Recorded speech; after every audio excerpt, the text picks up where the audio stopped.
Felt like the bye week went pretty good. We still got out and got after it every day. Our intention was to go out and attack the bye week as if we were playing. It felt good to kind of just have a week, kind of prepare and address some things because, we feel like it's going to help us going into next week. Great football atmosphere. I think one of the best crowds, like from start to finish. Both teams played well. The biggest thing, we just got to limit our mistakes. You're talking about we turned the ball over twice inside the 10, and just a couple penalties that kind of hurt us in certain situations. But other than that, I thought we played well. Like I tell the team, anytime you can put up 28 points versus a great team, you should have a chance to win. And I thought we had a chance to win, but like I said, we just have to limit those mistakes. Get the ball inside the 10. There's no way you can make mistakes. You got to punch those in. You're talking about leaving 14 points on the field versus a great team and a great coaching staff. That's a lot of points. We played well at times, as you said, but we had some guys coming out that get complacent, especially those guys, those receiver guys that got complacent about some of the early success we had, and we got to get back to the basics of doing the right thing and make sure they be hungry for each and every game. And I think that was the biggest deal. We came out the first half and didn't move the ball well on offense because of complacency. Well, I was proud of the guys for the fight they put up going into the game. We know the expectations of playing a Paul Crossing and, the way they do things and the way they coach. We know that we were going to have a tough time. So I just told our guys to concentrate on, one play at a time, doing your job, making sure you're consistent. Offensively, I think we did okay. Defensively, we didn't do so well. We weren't consistent. We didn't take care of business like we should have. We was out of place some, scrambling some, and that's my fault because I'm over defense, so we got to do a better job in that aspect of the game. But as I said, when you play a good team and they're well coached and they have good players, then you expect some of those things to happen. They're gonna make plays. It's just what you do after the other team make plays. You have the will to come back and win and do your job and just be consistent in the game. I think that's what all of us coaches up here are looking for. Our guys just to be consistent, play at one level no matter who you play. Just have consistent habits, and I feel like once we get that done, we'll be a better team. Well, thought we played well. We created a lot of turnovers. We had our chances. It's hard. You don't prepare to go 0-4. I don't think you could really script to go 0-4. It just happened. So now it's about teaching life lessons. Life is gonna knock you down. Life is gonna present some adverse situation. You gotta learn how to fight through it. Either you gonna tuck your tail, you quit, or you can just see it through. So my hope and wishes is that we see it through and we continue to play hard, and hey, we'll catch our break. As the head coach, I owe it to my team to put the best 11 guys on the field at all times, whether that's offense, defense, or special teams. Now, just because you have a team full of multiple players, don't mean that they belong on the field at that time.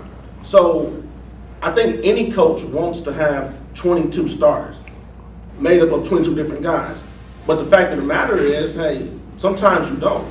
So we've lost the first 4 games, and they've been close ball games. And you asked about being in those games and losing those games late. Well, the reason we're in those games is because we have guys who are going both ways, and the guys who are going both ways, they're not hurting me, and they're not weighing. They're not wearing down. All the guys who are playing both ways are starting the game and they're finishing the game. Our problem is the guys who, when we do some, that's when we're giving up points. Right. That's when we're giving up big plays. So just because you asked about 7-8, just because you're 7-8, 7-8 means you're 7-8 because you're enrolled. It don't mean you're 7-8 because of your talent level or how many guys you have on the team. So our biggest issue is more so with depth and talent level. It's been a collective effort from both sides of the ball for us. But defensively, we really have a young group defensively, but those guys are playing as a group well. Our linebacker, Andre Howard, is one of the guys that stands out. And our safeties, Juwan and Ken Damon, those guys are really playing lights out. And on the offensive side of the ball, our offensive line is doing a heck of a job, and our backs are running well. So it's still kind of a collective effort, there too. So with our group, man, everybody's just doing a good job. We just got to continue to find ways to have those guys perform at a high level. Well, the biggest success story, I think, is quarterback Javis Langford, the kid that has been in the backup role since last year, and because of an injury to one of our kids, he stepped up and he has basically taken the bull by the horn. Has played literally 3 complete games, have done a lot of great things, and I think his future, his ceiling is bright. Like, he can only get better than where he's at right now. But, like I said, Javis Langford is probably the most outstanding kid at this point. He's just doing everything right, and he has done everything right. It is showing on the field that he's doing everything right. Defensively, of course, we just get steady play from the group collectively. I think from the whole D-line, I'll tell you this, Rondé Henderson, I know everybody talks about Curtis Perry, but Rondé Henderson, he's really been anchoring and doing a lot of communicating and just making sure that we are right up front and also helping control the back end also. So those 2 guys, Javis Langford and Rondé Henderson. The biggest thing is our receiving core. You got Jamari Smith. He came in and quietly. He just scored 5 touchdowns in the season. Then you got Marshawn Davis. He has been explosive throughout the season. And those guys that haven't played football probably, Jamari Smith, he played in Success Unlimited, but he hadn't played receivers or quarterback, and he came over and took coaching well, and he's doing very good. And I think Marshawn Davis hasn't played football ever since the 8th grade. And he's now almost coming to the go-to guy. He's the guy that he got the Henry Rowe ability. He's fast. He got great hands. He understands the game. And we got some guys on defense. Number 10, James Russell. He only got probably like 6 games on his belt. He's been waiting a long time to play. He played behind some guys that's in college right now, but he had been coming out each and every week, getting better. Number 17, Tyler Franklin, the quarterback brother, he only have 4 games on his belt. Never played football before, always was a baseball player. And taking coaching real well, real smart kid, a hit you in the mouth, ain't afraid of contact. And then we also got Campbell, a kid that transferred from JD. He has made the secondary a lockdown secondary. He's a guy that's about 6'1", 6'2". At first we didn't know where we was gonna put him because his hands were questionable. But he's gonna be a guy that I think gonna get a chance to play on Saturday for somebody college. He's doing a real good job. So those are the guys I think that has stepped up and gave me the opportunity to be in the position we in this year. Well, for us, I'm most proud of our offensive line. That's a sophomore group up there. A lot of people don't know that those guys are sophomores up there. So Quentin Harris, and Juicy, they've done a real good job. And they're really young, but they really played hard. My quarterback, Quez, who's a junior, he's a young guy. He's done well in spots. He's starting to get better. My receiver core is a junior core also. Jacory Wilson has just taken the spotlight and ran with it. He's an athletic kid. He does a lot for us. Shoot, we can line him up at corner and play man with him. He also kicks for us. He does a lot of things for us on the offense side of the ball. So we're a really young group, but have a little experience from last year. But we're young, so I'm proud of those guys for stepping up and playing. On the defense side of the ball, Alvarez Berry, number 13, he's one of those guys that, man, he can do it all. He just likes to play football. He's a throwback to from when we came up in ball. He can do a little bit of everything. That kid just loves to play, so I love his spirit. Michael Artis, who's a 6'2" inside linebacker who can run sideline to sideline and hit you. He's done a lot of good things. I just need for him to be more consistent as a senior, and I think we'll be okay there. In the secondary, young back there. Got a guy who's a junior, but we've been playing him ever since he's a freshman. Got another kid on the other side who's a sophomore. We've been playing him. We put him in that fire. So I'm proud of those guys, and I'm just really proud of my young guys for playing the way they play. I know a lot of people don't know we're that young, but we actually are, and we were even younger last year. So it's just the guys just got to get more consistent. As I say again, and once they do that, we'll be fine. The guys who are playing well, my interior defensive linemen. We're getting solid play from Omar Muhammad, Jalen Rankin. Those are two guys who've been playing for us for the last 3 years, and they're making sure that we're remaining stout against the run. Now, on the back end of that defense, it's the same guys who are playing offense. That's Reggie Summons, that's Rance Lee, and that's Tavares Womack. So those are some guys who are playing real well for us. And our offensive line, we're able to run the ball real well, and that's being led by Kawan Brown, Jalen Smith-White, and Jamie Jones.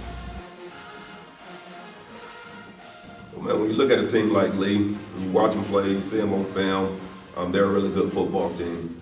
Coach Hudson and the staff do an amazing job over there. But, you know, as a player and as a coach, these are the kind of games you love. You love coaching in these kind of games. As a player, these are the kind of games that you love playing in. You know, and this is why you train. You train to play, you know, you don't train to beat teams 30-0. You train to beat teams that's about the same level talent or the same level talent as you. And Lee's a very talented football team. So for us, I feel like our guys are up for the challenge. It's one of those games to where, you know, one of those weeks to where you don't have to get them up to play. You know, it's just like always is going to come down to which team is in the right place mentally and which team is going to execute the most. So we're looking forward to Thursday. I'm sure our guys are up for the challenge. Our expectation is to go in and win the football game, and I'm sure that's Coach Hudson and Lee's expectation also. So it should be fun. It should be a fun game for everybody to come out and see, and we can't wait to play it. Well, biggest thing is just going out and execute. Like I tell them all the time, one thing I don't question is can we physically line up with anybody? We can physically line up with anybody, play anybody down to the T, regardless who it is. But the question and the thing that I always question is the mental. Like I said, when you take a bunch of 14, 15-year-olds and you have to play against the 17, 18-year-olds, and just biggest thing is just the mindset, just making sure that we're mentally prepared to go into what we're about to go into. Like, you know, like I tell people, be the champs. You got to beat the champs, and you know they are the last 7A state champs in the state of Alabama. But you know, like we're gonna go out with a great game plan. I know the boys gonna play hard. One thing I never question is their effort. The only thing I challenge is the mindset. Well, with this game, we talked about this all week that we know what happened last year in this game. We came out strong with the first half, and then we let the game slip away. And I think these seniors have put it in these other young guys' head that we know what happened after we lost this game being called last year. We went on a losing streak. We lost 3 in a row, and that kind of made us regroup and realize that we weren't good as we thought we was. So I think the focus is we've been real strong. The kids are excited because they know what this game means. It means bragging rights for 12 months. So I think they're ready to play. I can't wait to see them play on Thursday night. So I just hope that everybody get ready to come out and see these guys perform with. Well, I just talked to the guys about being consistent. Consistent play is what usually win games or lose. So we just talk about being consistent no matter who the opponent is. I know we're going to have to get up another week. Last week, the guys were really up. They were high on the game. This week, you're going to have to have the same kind of emotion. And we talk the same thing. Have emotions for the game, but don't be emotional. Go out and do your job, perform well, and just be consistent. And this is our 37A team of the year, early in the year. You know, I tend to like to play those games because early in the year you get to see what you got. You get to see what kind of guys you got. You go up against bigger bodies and you go up against guys who have more players than you, so you get to kind of see what you got. I always tell our guys it's amazing. We go somewhere, we usually on one bus and everybody else have 2. So, you know, I talk about just being strong-willed, strong-minded, just executing all the time. So I feel like if we do that, we'll be fine. I know we're playing, you know, JD, and for God's sakes, man, our defense is gonna have to be smart don't pay attention to a lot of the eye candy. Coach does a good job of setting you up. So we're gonna have to be really smart in that game and really focus on what our job is. But if we do that, I feel like we'll be all right. We'll play a good game, and that's all I can ask a guy to do is just be consistent with your play. Well, we talk about it all the time. City games, you don't have to say too much to your guys because they're going to be up for those games. They see these guys on a regular basis. Coach Hudson just said it. It gives you bragging rights for 12 months of the year. But our guys got to know, hey, whenever you playing a Coach Cunningham-led team, and whether you love him or whether you hate him, you got to give him his credit. You're never going to see a Coach Cunningham-led team that's not ready to play. They're going to be ready to play. They're going to play with grit. They're going to fly around, and they're just so freaking athletic. So, you know, that alone presents some problems.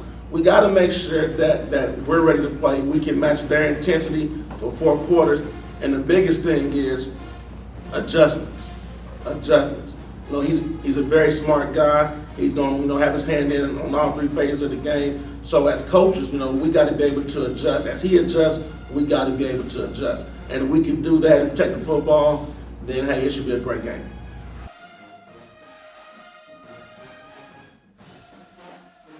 All right, Wolverine Nation, come out Thursday night. Well, I know you're going to be there. Big time game to show your continued support. You know, we love you, and we can't wait to see you at the Bowl Thursday. Fans, families, friends, everybody, going to Central Phoenix City on Friday. Come out, support the Thunderbirds. It's going to be a great game on Friday. I need family to come out Thursday night. It's a big rival game. Come on out and support the guys. They need your support. Forward fans, the first 2 games at home has been really good. Your energy has been infectious. So we need you there. JD is a tough team to play, big bodies. It's going to be a real good game. And I feel like it's one of those games where you can sit in the stands and you can kind of X and O yourself and get a little football out of it. So Forward fans, come out and support the game, support the city, and we'll be ready. Thank you. Hey, we're down but not out.